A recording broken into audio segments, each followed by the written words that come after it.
If you are ready to find out what demons really are, then follow the blue butterfly.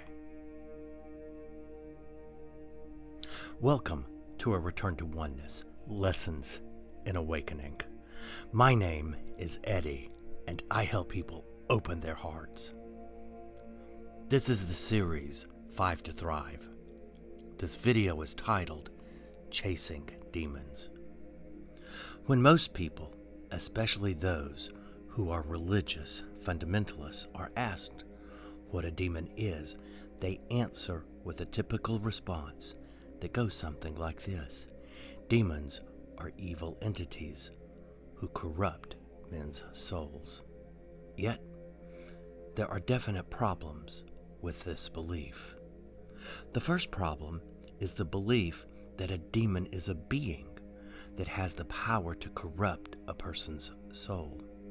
The second problem is the belief that there are unseen external forces that have the power to influence a person's thoughts, emotions, or behavior. And finally, the third problem is the belief that people can be victimized by an evil entity, which would imply the complete negation of the spiritual law of responsibility. There are those who will listen to this video and will choose to deny what they hear because it goes against everything they have been taught. Yet, once we have chosen to know who and what we are in truth, then we must be willing to question every belief held within our minds. And this applies to what our religious upbringings may have taught us. In Matthew 12, verses 43 through 45, it is written that the great master and teacher himself said, "When an impure spirit comes out of a person, it goes through arid places, seeking rest, and does not find it. Then it says, 'I will return to the house I left.' When it arrives, it finds the house unoccupied, swept clean, and put in order. Then it goes and takes with it 7 other spirits more wicked than itself, and they go in and live there. And the final condition of that person is worse than the first." If these verses are interpreted only through the lens of literalism and by our religious beliefs and interpretations, then it would appear that there are unseen evil entities roaming the world looking for a ripe soul to infest and corrupt. However, when we look at these verses as metaphors through an allegorical lens, we quickly discover a rich, almost hidden meaning buried within them. But in order to identify the symbolism that will unlock the meaning behind the metaphor, we must look at the deeper implications of certain words. We will start with the word impure, which quite literally means not pure. Furthermore, the word pure carries the implication to be free from guilt. But what creates guilt? The answer is but this: judgments create guilt. Therefore, the word impure simply represents a judgment or judgments having been made. Thus, judgments are impure thoughts because they condemn another as guilty for a perceived offense. The word spirit carries the implication frame of mind. Furthermore, the word house is used to symbolize the person's mind.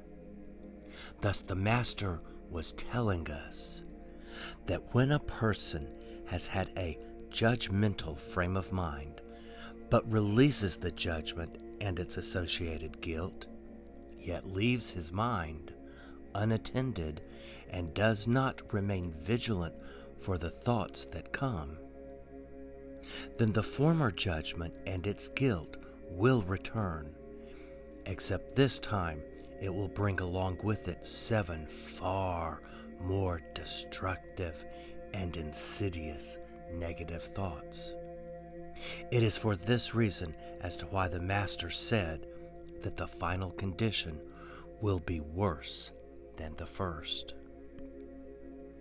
What are some of the more wicked spirits that will accompany the return of the judgment or judgments? They are thoughts and feelings of anger, rage, hatred, victimhood, vengeance, shame, worthlessness, and depression, just to name a few.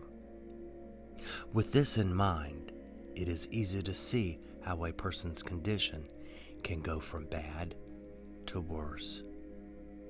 However, once we recognize that we aren't victims to some unseen evil entity or being, but are victims to our own lack of mental vigilance for the thoughts of judgments that we entertain, then we can reclaim our power.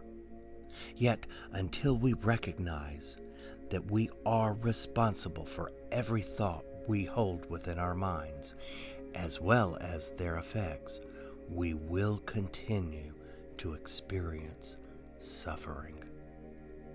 But our suffering won't be the effect of demonic possession. Rather, it will be due to the denial of our own power and responsibility.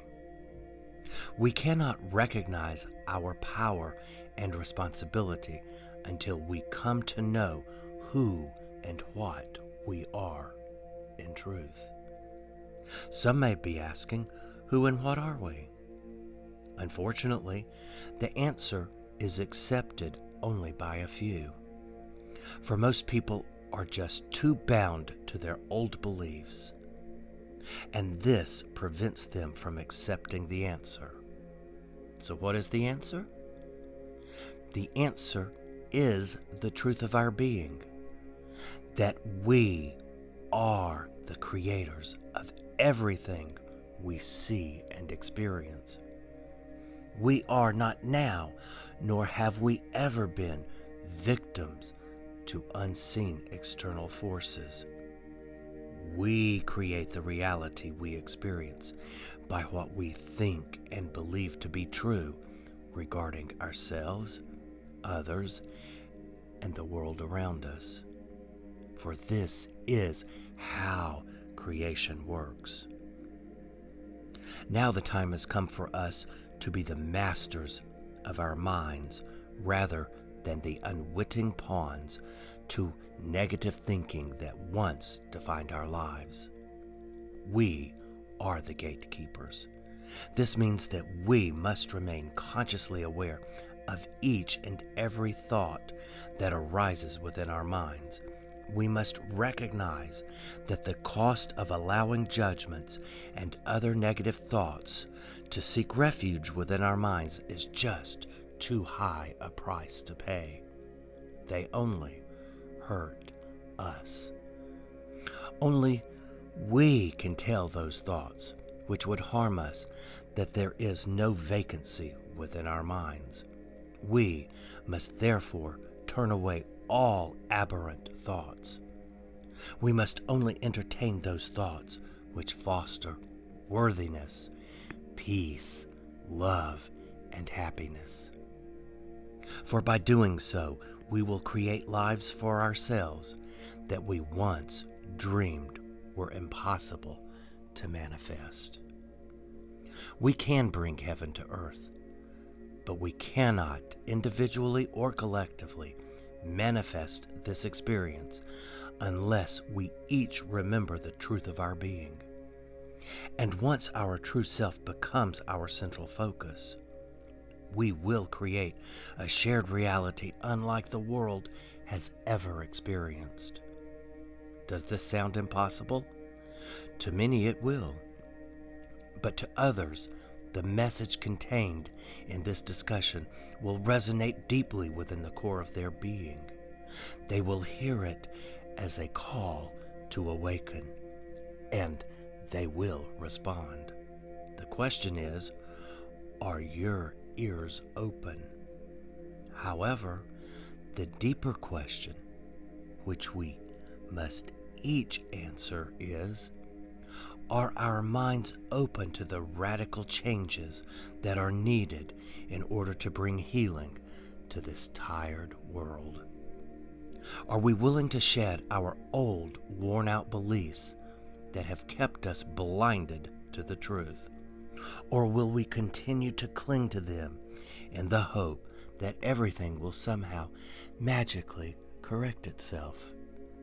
As long as we are still looking to others to fix all of the problems found in the world, then we have done nothing but abrogate our responsibility as the creators of all we see and experience. And this changes nothing, for nothing changes when nothing changes.